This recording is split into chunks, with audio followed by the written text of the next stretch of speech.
Chris Galzo here with Matt Howell. On this episode of The First to Run, Matt and I are going to discuss Pacific Rim Uprising, a sequel I confess I did not expect that we were ever going to get. And are we glad we got it? We're also going to talk about the latest horror film heist mashup on Netflix, The Vault, that I thought, man, that guy looks a lot like James Franco. And guess what, Matt? It was James Franco. And then it's going to be the return of What Are the Odds, our favorite Vegas odds-making segment, where we describe, what are the percentages of this happening or that not happening? And then, of course, we never revisit it to see if it actually did occur. So let's start everything off, though, with a clip from Pacific Rim Uprising. How you doing, Nate? It's Ranger Lambert. Are you having a laugh? Well, this is a military base. You remember how that works? Ranger Pentecost. And you must be a Maranamani. Yes, sir. Ranger, sir. Well, let's get you squared away. Oh, and try not to steal anything while you're here. Did that haircut just call you Pentecost? As in badass snacker Pentecost? Pilot of Coyote Tango, hero of basically the whole world? It's just a name. Yeah, really cool name. All right, so I chose that clip for a particular reason, Matt, when I was revisiting this. And I tried to actually rewatch Pacific Rim in anticipation of the show. Unfortunately, I didn't get a chance to. I was about 20 minutes in, and I'm like, you know what? I got to watch that damn Yankee game. I want to see what happened. But my bad. I still want to revisit it, though, because I remember liking the film, but having problems with some of the decisions, particularly probably the casting of Charlie Hunnam as our star. But the names, I'm going to run these down. These are all-time just ridiculous movie names. So Charlie Hunnam is Raleigh Beckett. All right. Rinko Kikuchi is Mako Mori. Charlie Day is Dr. Newt Geisler. Bern Gorman is Dr. Erman Gottlieb. Ron Perlman, of course, is the classic Hannibal Chow. Max Martinez is Hercules Hansen. Goes by Herc. Then you got another Chuck Hansen. You got Tendo Choi, Yancey Baggett. But I think really the cherry on top of the name Sunday is Idris Elba's Marshall Stacker Pentecost. Mm-hmm. It doesn't get much more ridiculous and awesome, I think. So this time around, we have Mr. Marshall Pentecost's son, who is played by... Oops, I'm still on Pacific Rim because I am an idiot. Of course, played by Mr. John Boyega. You may know him from Attack the Block. And, of course, the small films, the most recent 2 Star Wars movies. He's Jake Pentecost. Not quite as impactful, unfortunately, but still good enough. And then you have Scott Eastwood, Matt, who looks more and more like his dad every time I see him. Yes, I swear there were a couple scenes in this thing where I was like, dear God, that's like Clint from like the late 50s. Yeah. He is disturbingly handsome. And maybe, I don't know, maybe that's it. So, Matt, I have a general question for you. In regards to Pacific Rim, we both, I think, enjoyed the movie. Yeah. Yeah. So are you happy that we had this sequel, or should we have just left well enough alone? You know what? I didn't have high expectations for this film, especially after Guillermo del Toro kind of was pushed out or dropped out. I'm not sure which one it was. But you know what? I thought this was better than I really had any hope it would be. I had very low expectations, and I will say it's not a great movie, but it's a fun action B movie with giant robots fighting giant monsters, and that's really all I wanted from it. And it kind of delivered on all those fronts, and I had a good time, believe it or not. Yeah, it's basically a Transformers movie. It truly is. Whoa! It is. Whoa! You better back it up there. You better back that truck up there right now. Defend your position. That is untenable, but go. Because it's got big robots fighting stuff, and it's kind of pointless. And nothing really there's no stakes in this thing. The whole thing is, in fact, I think the worst part is the dramatic scenes are needless and meaningless as well. I think it's not as bad as a Transformers movie, all right? Let me clarify that. It's not as bad. And maybe that's just because we've jettisoned Hunnam. I don't know. But the film doesn't certainly have, I don't know if this is the right word, but it doesn't certainly have the gravitas as the original. The original one was this dark this dark apocalyptic film, right? It was always dark and rainy, and everybody was fighting to save the world. And this one is more like, hey, it's a beautiful day. It's a nice lazy Sunday. Let's go fight some monsters.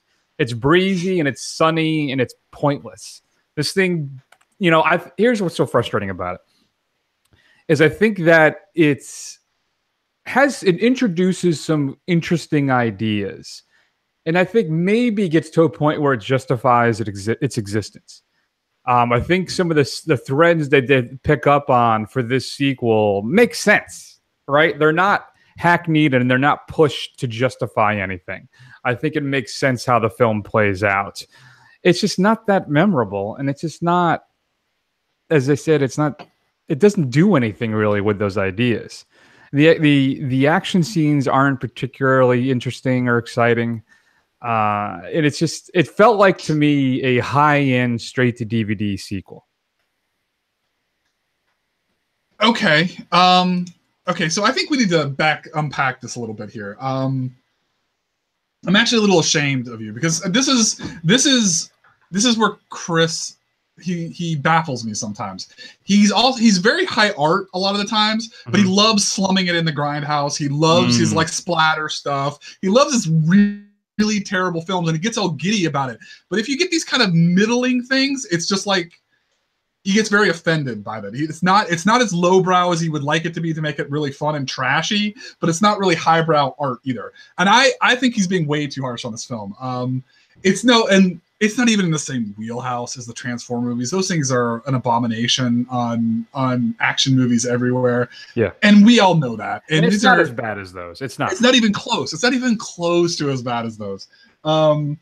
Does this really break any new ground? No, it doesn't. And honestly, to be fair, the initial Pacific Rim, I think the more I think back on that movie, I think, whoa, everybody's Jimmy, okay. Don't worry. Jimmy, be okay there. Yeah, Is Jimmy all right? Everybody's all right. Sorry, everybody. Okay. I think the original Pacific Rim, I think we wanted it to be a lot better than it turned out to be. It's not. Yes. I mean, we really love the idea of giant robots fighting kaiju because we're both fans of Godzilla. We really love Guillermo del Toro, and we're really excited to see what he produces out. And I think we just wanted it to be better. I mean, I can't say honestly, well, I think the first film definitely looked better. I can't say it had any more heft or anything more to it than this one did. And at least this one, it felt to me like it knows what it is. It wasn't trying for to be anything heavier than it was. And it was just trying to be kind of a fun, fluffy action movie with giant robots. And that's what we got. And honestly, I was entertained the whole time. Do I think it's fantastic? No, but I don't think that's really what it was trying to go for. Well, no, I get so I'm supposed to praise the film because it is tepid at best, and it's not. But it's not. I wouldn't say it's tepid. I would say it's fun and entertaining. I mean, I wouldn't say it's high art. It is. I mean, the fights with the robots and the kaiju, the Jaegers and the kaiju, if I'm going to be correct, it's not that interesting. And then when the monster does its Constructicon thing, I was like, all right. You're falling into the geek trap of like you'll go so far, but this is a line too far beyond what I can accept as far as no. It's not an issue where I can't accept the science of this actually happening type of a thing. That's not it at all. It's more I just didn't care. Okay. And then the dramatic scenes were entirely forgettable.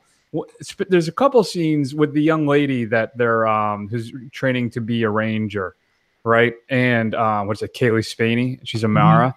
And I just didn't care. I had no investment in that whatsoever. And every interaction, listen, I think Boyega has a presence on screen. I enjoy seeing him on the big screen. I do. But I think maybe it's just a fault of the script, or I'm not sure. It just didn't really come together or work for me at all. It was fine, right? If it's Rock'em Sock'em Robots the movie, and if that's what you're in for, then that's what you're looking for, then you're gonna enjoy this. That's fine.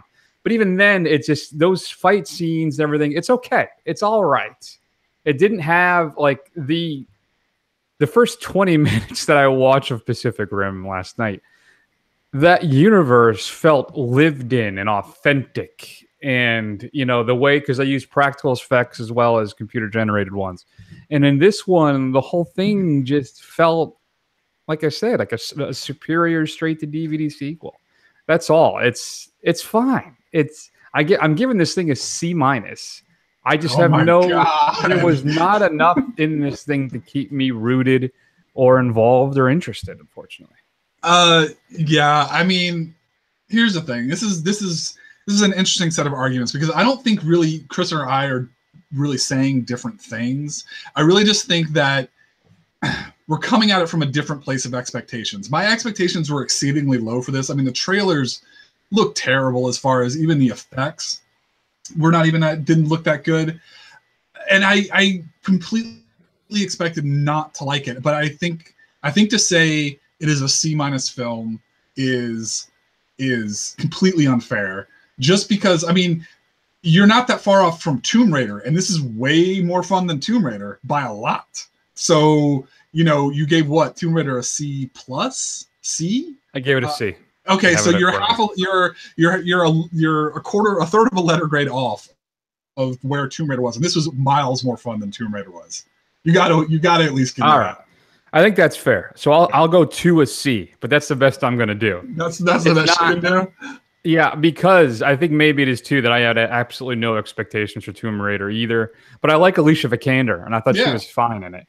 But I did probably have higher expectations from this. If you're going to take all the great things about Del Toro's film, and again, it's a flawed film, but there's still some really interesting things in it, and you're going to just jettison all of that and then just give us a Rock'em Sock'em Robots movie in Pacific Rim name only, then I'm sorry, I'm not gonna be all in on that. And listen, we grade on a curve here for these genre films all the time. I mean, remember, we gave Jigsaw a C because it was in the Saw franchise, it was a C-level film. Right. Well, and I think while they're not quite obviously apples to apples, I mean, Tomb Raider was at least in the same genre of middling to low expectations action movies. So I think it's fair to kind of maybe not apples to apples, but they're oranges to grapefruits or something. You know, they're in the same wheelhouse. So I'm gonna, I mean, grading on the curve, I'm gonna give this thing a B-. I thought it was fine. I had it. It's not that bad. Chris is saying it's. I mean, and I think maybe this is course correction because maybe this is just the filmmakers trying to say, you know, Pacific Rim had a kind of, like you said, it had a lot more interesting ideas in it. It was a lot darker. It didn't kind of all mesh together. It was kind of muddled, and it didn't do that great. So maybe they're just saying, let's just try and just give people Rock'em Sock'em Robots the movie and see how it does. And I can tell you right now, I mean, this thing is doing gangbusters overseas, which, you know, you can't really say about the first Pacific Rim. Well, the first one made most of its money overseas. Yeah. But I think that's actually a question I had on my notes here too, Matt. This is the most Asian-influenced film, at least for that market, that we've seen, I think, to this point. Mm-hmm. I think so. I mean, I was curious, do you think this is the future of blockbusters? Or at least I think it may be the future of these mid-grade blockbusters. If you're going to get a sequel, we're going to have to focus more on this growing Asian market to get these things made. Yeah, I completely agree with that. I think what you're going to see is we're going to have true blockbusters where it's a known quantity, and of course you may have the kind of unexpected hits that kind of spawn franchises here, but I think you're right. I mean, if you look at like what was it, Warcraft that came out last year, did not do well in the States, but it did really well in China. I don't know if it's going to get a sequel, but it did fantastic over there. So I don't know. I think that's the same kind of thing that we're gonna get. But like, I'm looking at Box Office Mojo now. Right now, even though it was #1 for its domestic take, an opening weekend, it's made back its budget and it's now in profitability territory after one weekend. So I guess we'll see how it does, if it makes, any kind of decent profit. Yeah, I don't know. Fine. Listen, it's not that bad, folks. I mean, if you go into it thinking it's going to be anything great, it's not. It's not even a particularly good film, but it's a fun film. And if, granted, there's a lot of competition coming out. I think this is going to get quickly swept under the rug. But if Ready Player One's not your thing and you've already seen Black Panther a few times, hell, go see this. You'll probably be entertained with the kids. Fair enough. If you got a chance to see Pacific Rim Uprising, shoot us an email at feedback@thefirstrun.com. We'd love to hear your thoughts. Matt, coming up on Blu-ray and DVD, that's going to be this upcoming Tuesday. Insidious: The Last Key includes an alternate ending, 8 deleted scenes, and a bunch of featurettes. I've enjoyed the Insidious films. I didn't actually see the third one, just the first and second. And I heard this fourth one wasn't quite as good. Right. But I'd still probably check them out at some point. Maybe when Halloween rolls around, I can check out the last two. The Luke Wilson, Ed Helms film, Father Figures, which, do you remember this is about the two guys who find out that they don't know who their dad is, so they go on a road trip to find him. That's getting released with some deleted scenes and an exclusive to the Blu-ray gag reel. First run favorite, John Barenthal, is in a smaller movie called Sweet Virginia, where he plays a former rodeo champ who befriends a young man with a propensity for violence. So we like some John Barenthal. Matt, have you had a chance to check up with Punisher yet? I haven't finished it. I'm like halfway through. Okay. How are your thoughts so far? I was on board in the first couple episodes, but it's starting to kind of drag a little bit. So I don't know. We'll see if it kind of picks up towards the end there. It does. It gets better for the last 3. Okay. But I think we need to revisit this whole model. I think 8 and out, maybe 9 tops for these series may be the way to go. Yeah. Your straight to DVD pick of the week, Matt. I'm going to go with Mother, May I Sleep with Danger. Tell me all about it. If you're not familiar, there was a TV movie in 1996 starring Tori Spelling and Even Sergey. And it's an edge-of-your-seat thriller about a woman who falls in love with a charming college classmate only to discover he's a deadly psychopath. When Laurel, played by Spelling, a compulsive and highly disciplined overachiever, meets the handsome and charming Kevin Shane at college, she quickly falls in love without knowing anything about his identity or his past. Struggling to break free from her meddling mother, Laura becomes deeply involved with Kevin, but as their whirlwind relationship intensifies, she begins to see how Kevin's extreme passion and smothering affection are isolating her from her friends. When Laurel decides to break off the romance, Kevin is determined to hold on to her at any cost, and it's up to Laurel's mother in a desperate race against time to save her daughter before it's too late. So you're asking, Chris, why would you bring up a movie from 1996, which is likely a Lifetime movie starring Tori Spelling? Mm-hmm. Let me tell you why. In 2016, the movie was remade in honor of the 20th anniversary. It's a cult classic, Matt. This remake stars James Franco and reunites Tori Spelling and Even Sergey from the original film, and also features Layla George, Emily Mead, and Nick Everson. With a story by Franco, this updated classic features a vampire love story that brings a whole new meaning to sleeping with danger. So Franco went in and just basically rebuilt this thing from the ground up, recast the people, and redid the film. I see. So there's something interesting. I think I want to check that out. And in honor of our next film, The Vault, I thought I'd pick Mother, May I Sleep with Danger. Very good. What should we be streaming this week? All right, so we were talking a few weeks ago for Annihilation. We were talking about Alex Garland and the films that he's been involved with. So one's popped back up on Netflix that Chris and I both really enjoy. It's Never Let Me Go. Not directed by Arlen, but it was the screenplay was adapted by the Kazuo Ishiguro novel. It stars Keira Knightley, Andrew Garfield, and Carey Mulligan, who live in a dystopian near future England where... Is it a spoiler if I say how this works? I'll watch it and check it out. It's a kind of a dystopian romantic drama.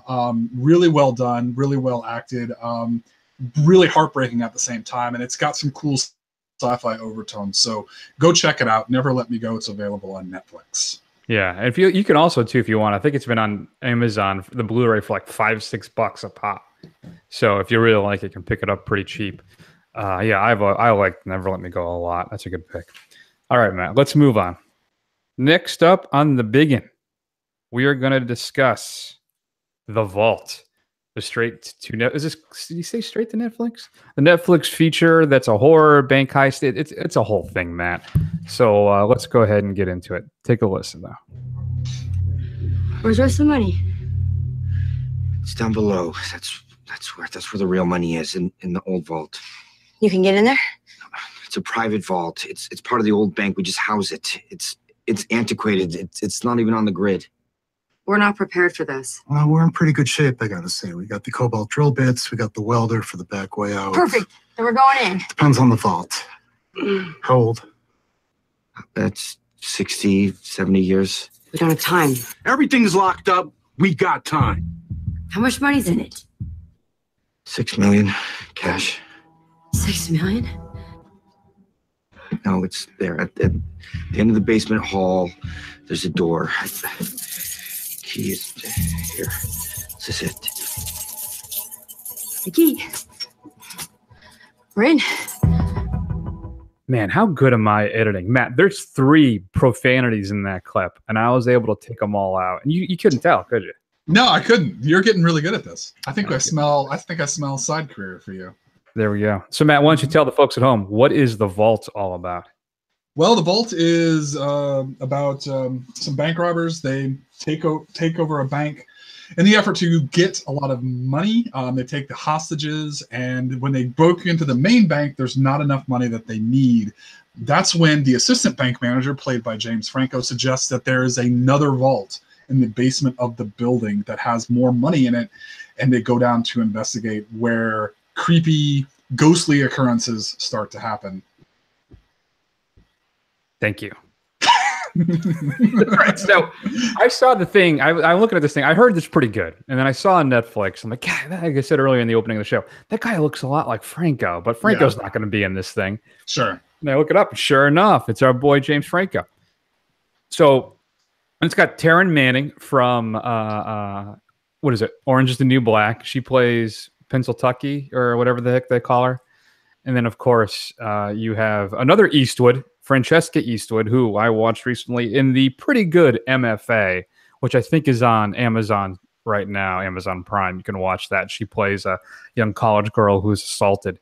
And then basically when the college says, there's really nothing we can do, she starts taking out all these guys. That one of the guys assaulted her, and then other women at the school that say, he assaulted. And she's basically, it's a vigilante movie for her.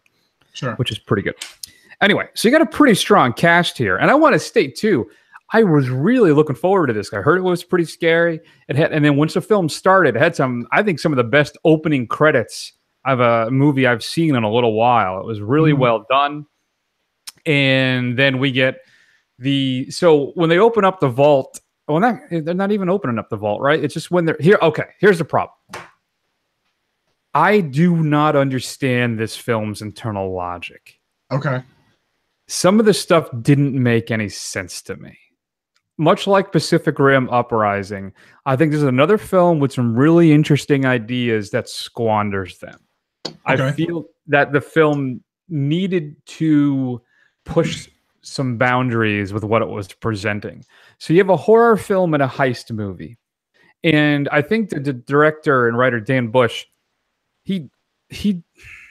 I don't know if the problem was maintaining the balance of the two, or then that neither of them really particularly worked. In fact, I think I enjoyed the drama of the heist more than I did the haunted vault theme. Sure. I thought that was a more compelling storyline that we don't really do anything with. It's more just window dressing. It's wallpaper for the movie. And I don't know. I felt like it had some effective scares at some point, but not many. Certainly not enough to be considered, I think, even a horror film. And I feel as though each side, the heist and the horror film, were almost afterthoughts. So I'm not quite sure what the ultimate goal of this thing was. What did you think of The Vault? Yeah, I tend to agree with you. I was really on board with this for probably the first, 2/3 of this film. Even when they started going down into the vault and the basement, and they started to kind of get the first glimpses of the the ghosts and the stuff going on down in the basement. I was still on board with that for a little bit, but as you say, it quickly kind of falls apart because they don't really know which one they should go with. Should they just commit completely to the horror tropes and genre, or should they stick with the heist film? And they try and kind of have their feet in both, areas, and it just doesn't work. And to be fair, if you've ever seen any kind of a movie like this, I mean, the everything is telegraphed so far in advance, and I don't even understand that ending. It doesn't really make a whole lot of sense to me, exactly why that happened, but whatever. I guess you got to have that kind of final thing going on. It's a shame too, because it was pretty good. Like you said, I think it had some really good ideas. It started off really strong. I was really into it. When the ghosts first started to show up, I was kind of like, okay, that's pretty creepy. Let's see how this goes. And then it just quickly fell apart. And it's really a shame. Yeah. And the ghost zombies, because I think it's because what they've been shot in the head, I guess, is why they look the way they do. Yeah. But they had some very Fulci-esque makeup effects done with them, which I kind of appreciated. A couple of them did at least. But the reveal at the end too, which you kind of saw coming. I first thought that maybe the main guy was the robber initially, right? And I was trying to back through my steps to see if maybe did he actually interact with anybody, or is it more the thing where only the robbers see him? But there is a scene later on where he actually does, so that kind of ruined that for me. Yeah, I don't know. And I didn't, like I said, I didn't quite get the film's internal logic, because the way the ghosts work at the very end, so they're not confined to the vault. Do we just want to go straight on, just start talking about this? I mean, spoiler, I guess guys. So. Yeah. You know what? I think we're not going to recommend people really check this out. Yeah. So, I mean, spoiler, if you do want to go check it out, we're about to kind of bust it loose. I think I'll go ahead and say I'd probably give this a C. But if you get bored, watch it, fine. But you don't need to go rush and see it. But the only thing I could figure, which didn't make any sense to me, is where the money came from, right? See, I figured that the ghost that shows up at the end was because they had the money, and he was somehow tied to the physicality of the money. But I didn't know where the hell it came from. Like, was it just still in the vault, and it was just the 1982 money that was, for whatever reason, never picked up by anybody ever? It was still just in there. Yeah. I don't know. Did the murder robber, did he just never make it out of the bank? Yeah, I don't know. That's unanswered as well. They say they never found him, so I guess it would lead to say that maybe he did get out of the vault, or he got out of the bank, but he didn't take the money, or he didn't take all the money. Right. I think he must have died there too. Maybe in the fire or something happened. Right. Because that's why he's linked to the money, and he's connected to it, which is why when they're, I'm assuming, hundreds of miles away with the bag of money, that he just shows up. Right. So that's the only thing that makes any sense. I would think typically with your haunted insert noun things, that the ghosts, whatever they are intrinsically kind of just locked to that place for any particular reason. Right. Unless, of course, you're a poltergeist, right? And you just glom onto the family. Right. But I just, the way they filmed, they set it up is that this vault is haunted. Right. So I guess maybe it's the money that's haunted. Yeah. Per se. I don't know. Because they do establish in the beginning that there is something going on there, and the people that work there are aware of it. Yeah. Yeah, I think the hostages are tied to the bank because they were all killed there, but I think you're right. I think maybe somewhere, like maybe he's trapped in an air duct, or like in a crawl space somewhere and got stuck and died or something, and they never found him, so that's why he's still there. And that's what explained, I guess, like, the killer, for the most part, I'm trying to think back, he didn't get in on killing anybody. The victims of the original robbery killed the robbers, so I guess as kind of revenge, but I guess he didn't show up until somebody actually tried to take the money. So maybe that's how that works. I don't really know. But what's even stupider about this whole thing is that, they're telegraphing this whole thing, right? They're kind of showing you flashbacks and all this kind of stuff. Netflix gives the whole twist away, like literally in the cover picture. It shows Franco with the guy in the mask, behind him. So I mean, really, and they never show they never show the guy in the mask except in the flashbacks. So I don't know. You know, it's kind of sloppily done all around, unfortunately. I mean, a nugget of a good idea that could have been good, but they just did not stick the landing on this one. No, I agree. So C's across the board. The Vault is currently available on Netflix. You can check it out. Have you seen it? We'd love to hear your thoughts. Shoot us an email at feedback@thefirstrun.com. Matt, all right, let's keep the train rolling. What do you say? And let's go ahead and move on to what are the odds. But take a little listen to this. Amy, What's up? is that wine in the box? Mm-hmm. Is this guy ever going to shut up? Please watch the movie. Oh. Stop. No, that's not right. Don't do this to me. Why is he yelling? Listen, you always do this to me. You show up to these places, you put me in a situation. I'm a big guy. Everybody wants to fight the big guy. You are. Hey, Mark Wahlberg, shut your bitch up. Mark Wahlberg? Me? Who else looks like Mark Wahlberg? Your girl? Mark Wahlberg's like 150 pounds. I'm 250 lean. I look like Mark Wahlberg ate Mark Wahlberg. All right, so that's a clip from Trainwreck starring John Cena and, of course, Amy Schumer. That's going to be my first what are the odds for you, Matt. What are the odds that John Cena becomes the next Rock? So he's transitioning out of wrestling, right? He's been getting more films. He was actually, I thought, quite good in Trainwreck. Who else was really funny in that? LeBron was actually really good in that too. And then also he has a small role as a drug dealer in Sisters, the Amy Poehler Tina Fey film. So what I'm curious, do you think he has what are the odds? Does he have the raw animal charisma that The Rock does? What are the odds he becomes the next Rock? I'm gonna say 20%. I'm not very impressed with John Cena. He definitely doesn't have The Rock's charisma, and he just kind of, I don't know, he's off-putting to me. I'm not sure why. He just is a little bit. I haven't seen Trainwreck, so I don't know if he's any good in it. But like this new film Cockblockers that's coming out, I'm not looking forward to John Cena at all. His mugging doesn't seem to really do anything for me in the trailers. I heard he was pretty good in Ferdinand. I didn't see Ferdinand, although my daughter saw it and she liked it, but I don't know. I just don't think he has the charisma to pull it off, to be quite honest with you. Yeah, I'm at about 35%. I'm a little more bullish on that. I do like him. I think part of it too is he's, I think, the #1 Make-A-Wish guy of all time. Oh, okay. He does that stuff all the time. I don't think he never says no to anybody who wants to meet him as part of that program. So he's supposedly just a really good guy. So I'm rooting for him a little bit there. I think he's fine. I think he could be funny. You're right. I don't know if he's got the Rock's 10,000 watt smile, but still, I'm rooting for him. But I'm sitting around 35. I don't think he'll hit Rock status, but he could carve out, I think, a pretty fun, interesting little career for himself in the Hollyweirds. Yeah, and to kind of do a little side segue here. Speaking of The Rock's 10 million watt smile, we watched the Jumanji, Welcome to the Jungle. Actually, pretty good. It's pretty funny. You should check it out. Yeah, I'm intending to, so I'll let you know. We can talk about that later. Great. What do you got for me, boss?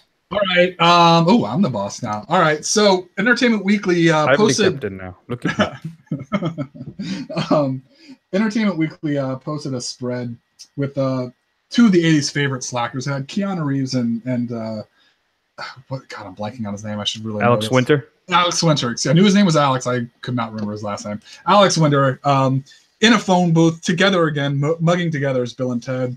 And there's been a lot of talk about a Bill and Ted 3, even going so far as that there's being talks around with financiers to get this thing moving and off the ground.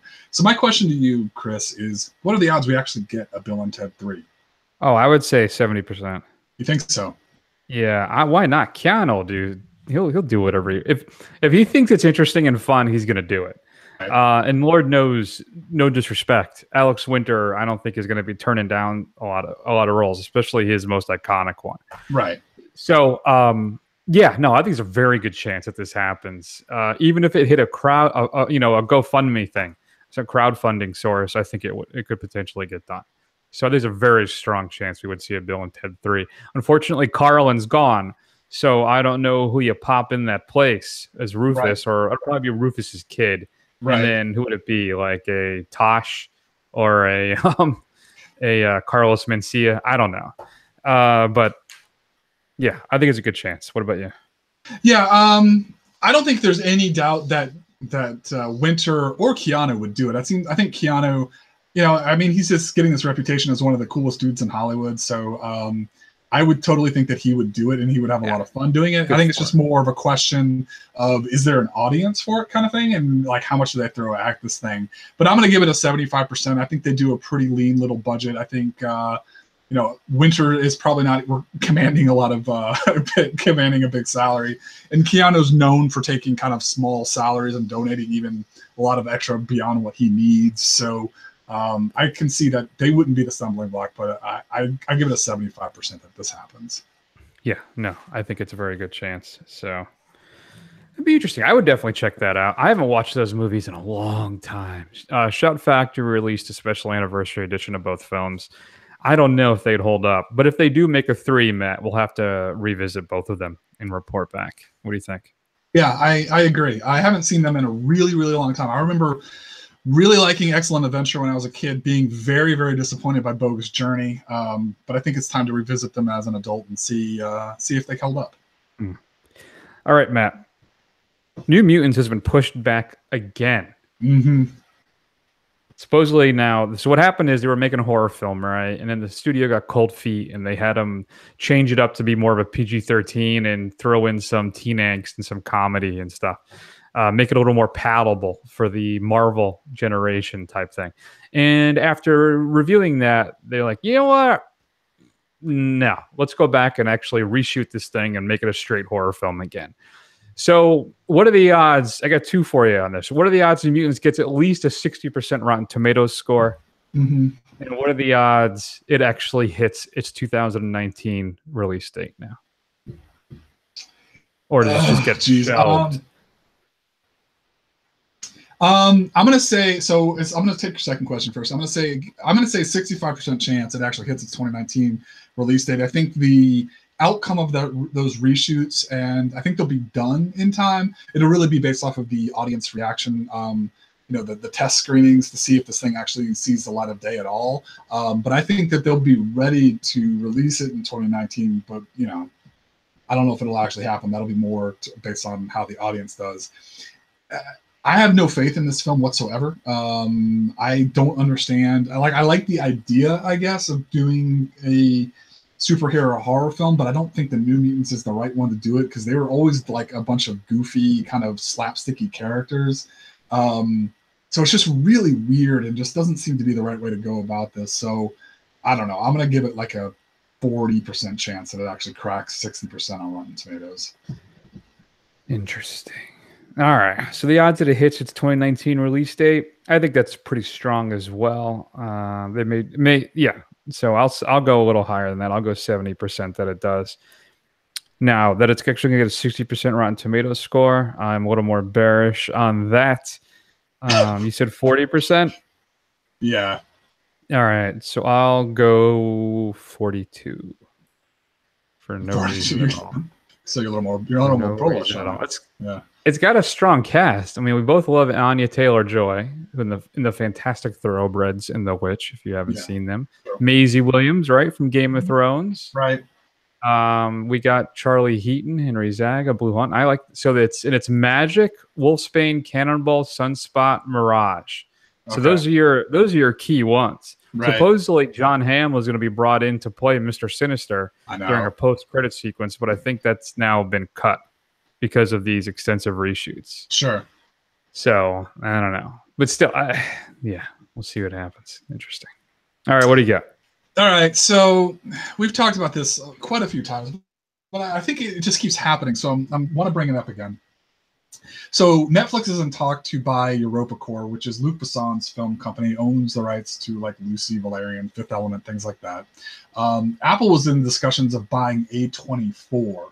And obviously the Disney Fox deal is under federal review right now for antitrust reasons. But, barring anything major, this will probably go through.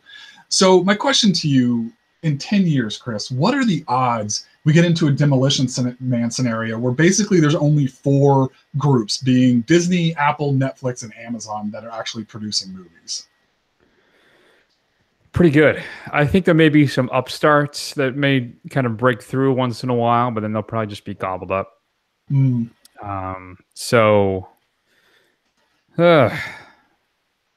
I'd say, unfortunately, I was going to say like 80% chance that within, what was the window, 10 years? 10 years, yeah. Yeah, that we'll basically just be getting content from 3 to 4 producers. And then there are little offshoot companies as well, but still, ultimately, there'll be just those 4. And the concern you have, right, is just the Disneyfication of everything. Sure. Where stuff gets toned down for a wider audience type of stuff, and then where you get robbed of some really unique artistic output. I heard the A24 said there's no truth to the Apple rumor. They've actually spoken out against it and said it's not true, and we wouldn't sell. So that's interesting. But still, yeah, I think unfortunately it's exceptionally likely that's going to happen. Yeah. I'm gonna be not creative and go right with you. I'm gonna say 80% as well. It's unfortunate, and my only hope would be that, you know, as they kind of buy these things, they kind of retain the branding and maybe the kind of film that those studios pull out. So maybe even though it's a Disney film, I don't know, I'll just throw something out there. You know, let's say they buy Blumhouse. Even though Disney owns Blumhouse, that's still going to be the ones that produce, like, you know, your kind of, you know, nasty horror films and those kinds of things. It's going to be like a division of what they do. That's the best I can think we can really hope for. You know, I think that's, unfortunately, I think that's the best that we can hope for. And then, of course, we'll get movies like Ready Player One, when they can literally put everything together. So maybe that could be fun.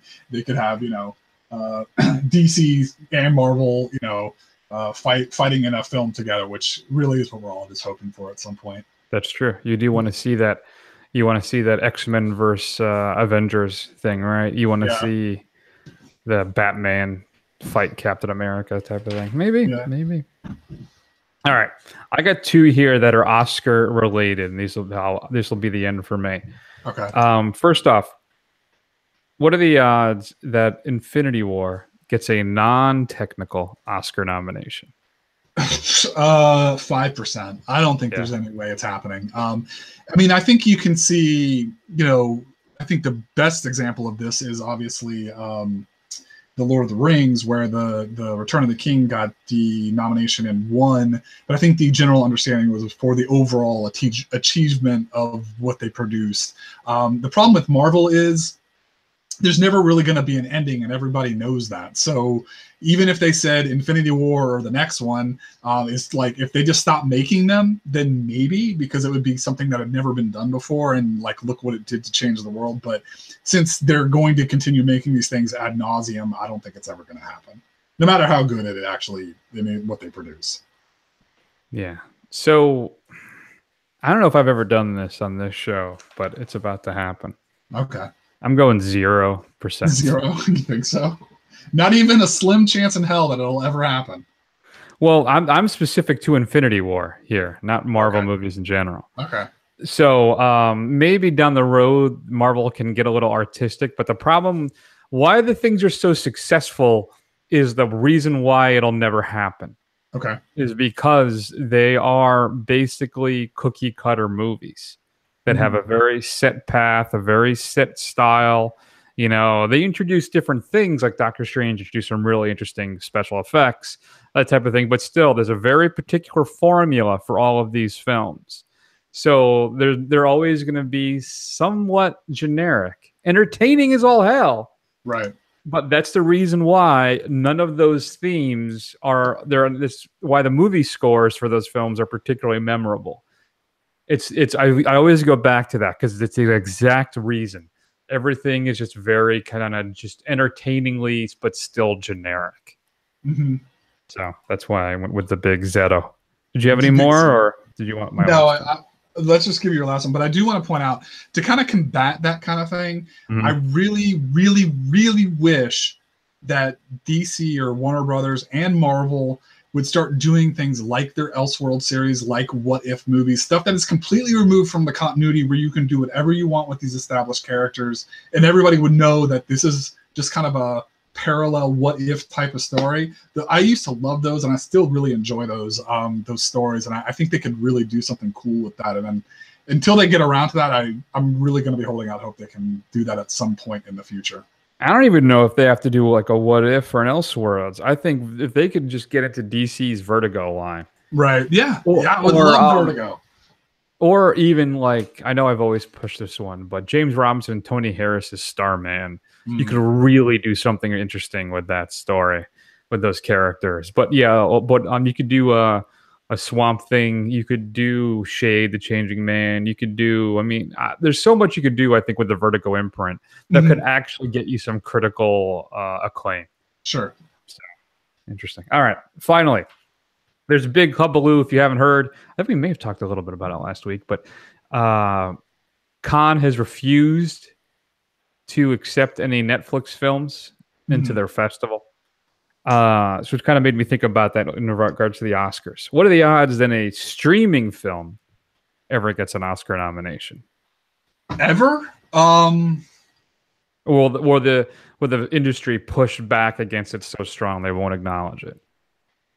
I think ever's a long time. So I'm going to say that there's a 100% chance that at some point that there will be enough of a cultural shift to where, just like you said, the big studios, the big films, the stuff that's coming into theaters is the stuff that's safe and it's cookie cutter, and the only place you can go to kind of see these kind of maybe more risky films or have something to say would be those kind of streaming things. So I think it's going to happen sooner or later. I mean, even look at Amazon. You have Manchester by the Sea. Moonlight was that an Amazon film as well? No, it was A24. It was A24. But you've already seen that with Amazon, where they put out. Now, granted, they went to the theaters first, but 10 years from now, what's to say they say, you know what, we're just going to put this straight out on video, or we're going to put it straight on our streaming service, and let's just do it that way. I can see that happening, and with the filmmakers, the old guard retiring or dying off, the young kids will be taking over, and they'll be okay with it. All right. So what if I think that's fair. I think that's a very good point. And that the way that we've talked about this too, the shifting landscape, how will you pay $20, $30, $25 to stay and watch a first run film in your home instead of going out to the theater to check it out? I think that's the inevitable future, is that you will get that option. Right. So I agree 100%. At some point, it will eventually happen. So let's give you a window, Matt. What do you think that's going to be? 5 years? 10 years? When do you think that'll eventually happen? I would say probably about 15 years out. I think that's when you'll have probably most of the Academy turned over at that point. 5 years is too soon. I think 10 years, you'll still have enough of the old guard that are involved that it'll still be in a resistance. But I think after 15 years, I think people who are used to it, who've grown up with it, they'll be more comfortable with it. I think that's when you'll see the really sea change. Fair enough. Yeah, I think that sounds about right to me as well.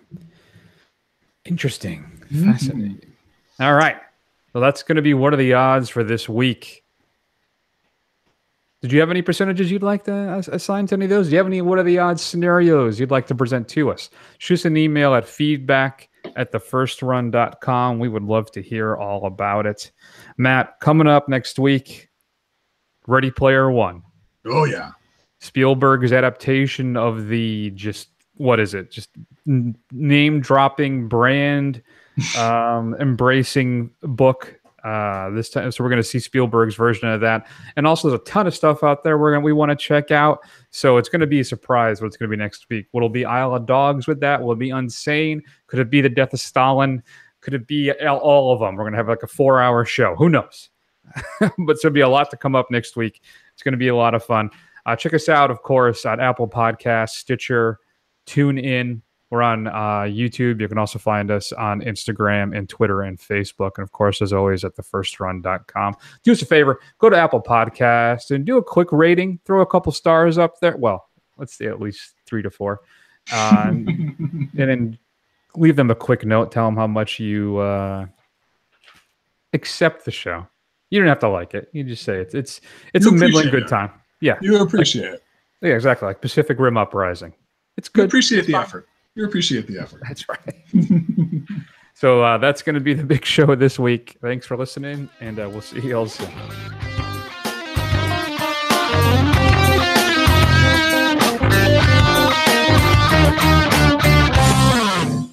You look like you naturally have no body hair whatsoever. Do you oil yourself up a lot? I need to get through a narrow shaft. Danger! Walk away. That's a black diamond slope.